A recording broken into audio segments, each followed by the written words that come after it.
My fiancé faked his death, and now he's back asking for his share of my success. I remember the day as if it were yesterday. Eric and I were planning our future for months, and every step was set out: a small wedding, a loving home, a child to adore, and a business we could build together.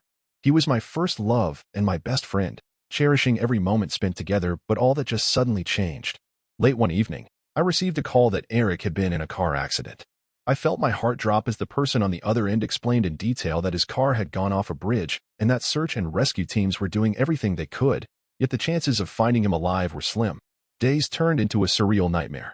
They never found any traces of his body, only the remnants of his car submerged in the river. The official report dated him as presumed dead. I was left utterly devastated. My life started to crumble around me while I fell into a dark place.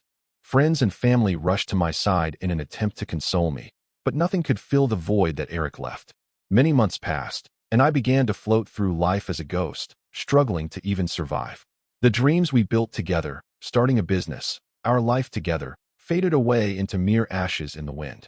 At some point, I knew I needed to rebuild myself. It is quite clear Eric would have wanted me to persist, to live the life we always pictured. To this end, I threw myself into work, pouring all my energy into the business idea we had discussed previously. I used the money we had saved together to begin modestly, along with a loan from the bank. It started off slow, but eventually began to grow. I channeled the grief and love I had for Eric into the business I was building piece by piece. It became my driving force, the motivator to keep going, my personal tribute to the life we could have led. To my surprise, the business flourished beyond my expectation in the following years. A modest venture rapidly transformed into a successful business, further exceeding my wildest dreams. Offering multiple locations led to a spike in loyal customers and even media attention. I hadn't truly felt alive again since Eric's death, but for the first time, I did. I had decided to find a way to make the pain of losing him something positive, and that gave me a sense of purpose to strive towards. The moment I believed I had found some peace of mind, my reality was instantly distorted. By not following our channel, you will miss a unique content. But congratulations to you if you true to the channel because of the stories that made it most interesting. You will always be ready to know new stories that are very much enjoyable to listen to. When he entered my office, I was busy looking through the quarterly books, trying to focus, when the door opened. It was a rainy Wednesday afternoon. At this point, I was bracing myself for one of my employees, but instead I saw someone soaked to the skin from the rain. It was Eric. I was breathless. I was staring at him in shock, my heart racing and my chest tightening. The man I had mourned time after time, the man whose memory had tormented me for so long, was right there in front of me. Everything I had to go through had a face. Eric. My voice came out of nowhere, trembling and barely audible. Hello, Emma. He calmly stares back with no answer to my question. He gives what seems to be a smile, but the eyes tell another story. It's wretched, as if he had gone for a long trip and is now returning home wretched and sad. I was both panicked and bewildered with a pinch of anger, feeling as though it was wrong of him to come back knowing how much I missed him. You're supposed to be dead? I spluttered. He sighed and stepped into the office, closing the door. I know this is shocking, he said, clearly annoyed at my presence. But I'm here to explain. Explain. I felt rage simmering over in my chest. Are you seriously streaking right now? Explain how you faked your own death and left me thinking you were alone? You owe me much more than an explanation. He decided to ignore my outburst, claiming I needed to disappear. He let out with an air of calmness shaded in caution. I got mixed up in some things, very powerful and very dangerous things. It was better for both of us if I was out of the picture. I stared blankly in disbelief. Do you have a clue how much you put me through?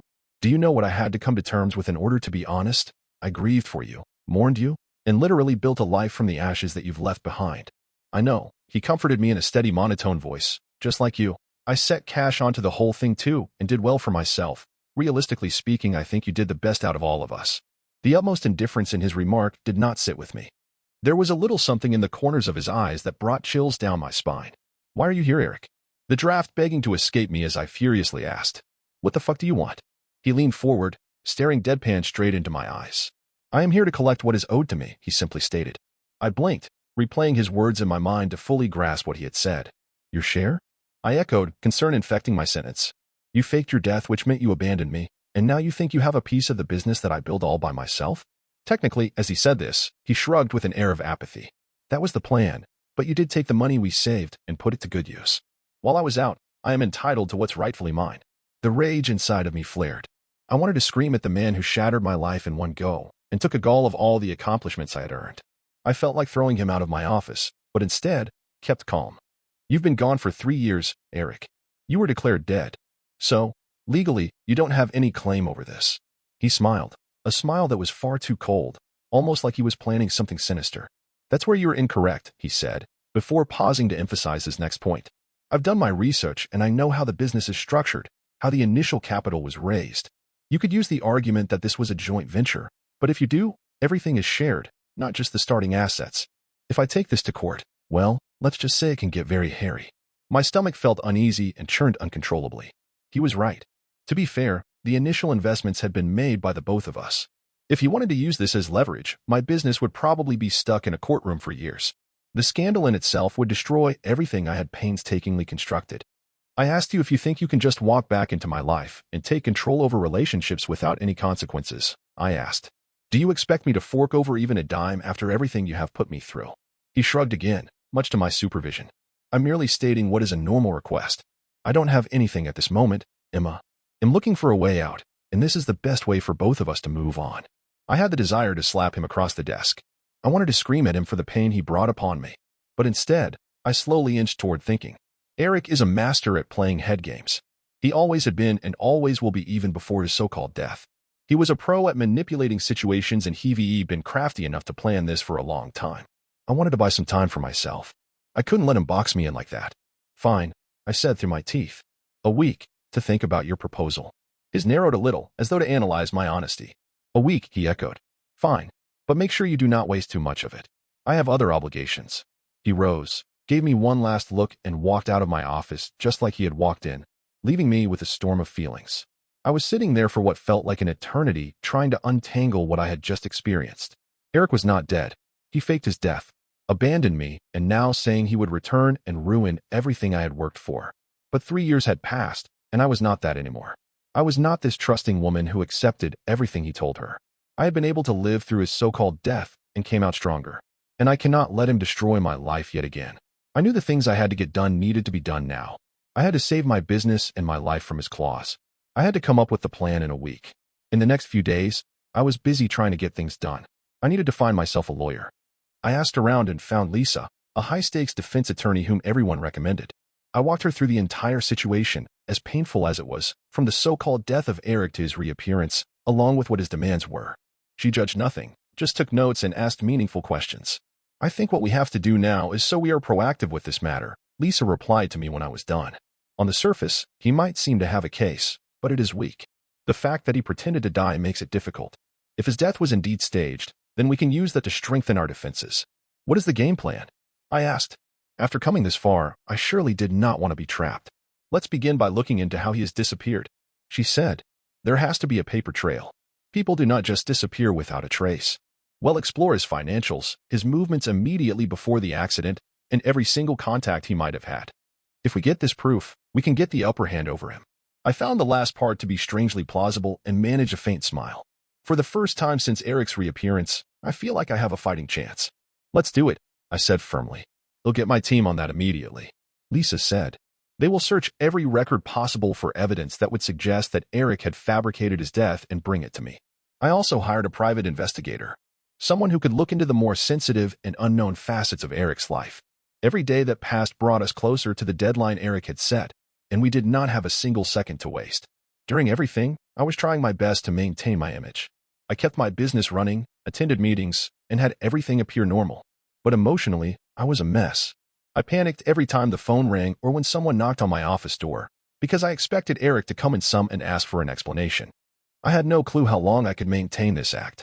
Eventually, for days into our investigation, I was feeling exceptionally drained and Lisa called me into her office. As I walked towards her, I noticed she had a stack of documents spread out on her desk and her expression felt as if she was feeling some sense of satisfaction while hiding her outer unhappiness. We found something, she said to me the moment I clutched the doorknob. As I sank down, I could feel my heart beating rapidly. What is it? His accident wasn't really an accident. Your fiancé got himself into dubious activities, she said. He owed a lot of money to some very risky people. He seems to have planned his own disappearance to avoid his debts and possibly use your money as an escape route. A slight wave of nausea washed over me.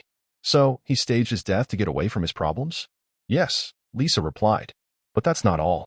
It seems he withdrew a considerable amount from your joint account a few days before the so-called accident. He planned amassing this fortune. My head started spinning. Not only had Eric deceived and left me mourning for him, but he also chose to rob me so he could fund his getaway, then returned and had the nerve to ask for more? I felt my knuckles go white from how tight I had clenched my fists in rage. What is this so-called plan? We can turn the tables, Lisa replied, her eyes sharp with determination. This is enough proof to fight back. We make it known that when he tries to take legal action, we will first sue him for fraud and theft. There is also the option of going to the police. If he's as smart as he thinks he is, he will back off. That certainly is a gamble, but this is the best we can do. Do it, I said. Let's see if he understands the troubles he is in. The next day, I set things up to meet Eric in any open space. I booked a table in a crowded cafe in downtown, somewhere that has a lot of potential onlookers in case things go awry. He showed up exactly when expected, smug, self-assured. He looked like someone who was already about to win. Is my proposition accepted? He said while facing me on the table. Look straight in his eyes. This man who was once an important person in my life has transformed into a lying, cheating monster. Yes, I replied controlled. I have. I moved a folder towards him. This is a summary of what we've found, I said.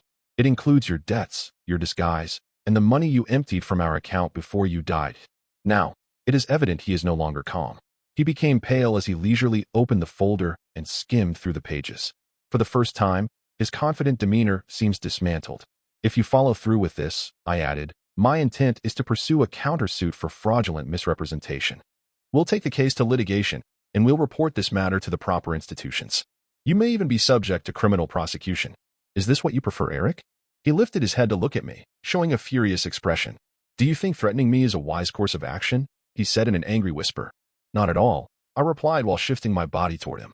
What I am doing is presenting you with an option. If you decide to walk away from this, you will avoid going to jail. If you decide to pursue this further, you will lose everything of value that you have. For a moment, I expected him to start attacking me, that he would be defiant and not take a single step back. But then he slowly narrowed the folder he had on his desk and leaned back on his chair. His face was void of emotion. You are making a calculation I would call terribly wrong, he said in an almost inaudible voice. No, I said. The only error I made is in placing my faith in you. He fixed his gaze on me for a long time, and then turning away without saying another word, walked off. As I followed him, I was filled with fear and relief in equal measure. I was far from being secure. People like Eric were hard to deal with and certainly didn't give up easily. But for now, this round had indeed gone in my favor. As the following weeks passed, I set some measures to shield myself and business. I terminated any ties possible with Eric and enacted more robust security features to all of my accounts. He was sure to try to return to me, and I was waiting for him. I know he will try to devise some other ways to threaten or deceive me. I had learned that the only person I could depend on was myself. With regards to Eric, he went off the grid once more. I heard through the grapevine that he had potentially exited the state or even possibly the country. I was not bothered knowing where he went because he is a reminder of the past that I am now willing to forget. I came to terms with the fact that the success I built and worked hard for now belonged to me. Eric attempted to do so and claim what was not his, but I fought back. There was no way I was going to be his victim. He would not be allowed to control my future. As I pushed forward, my business surpassed everything I could dream. It now served as a testimony to my life and my strength. It was no longer just a tribute to the dreams Eric and I once shared together. My life transformed in ways I never expected that allowed me to overcome even my darkest betrayals. I loved him once, but that feeling is long gone. In its place resides a hard-earned wisdom, a knowledge that achieves victory when you take back control of your own life.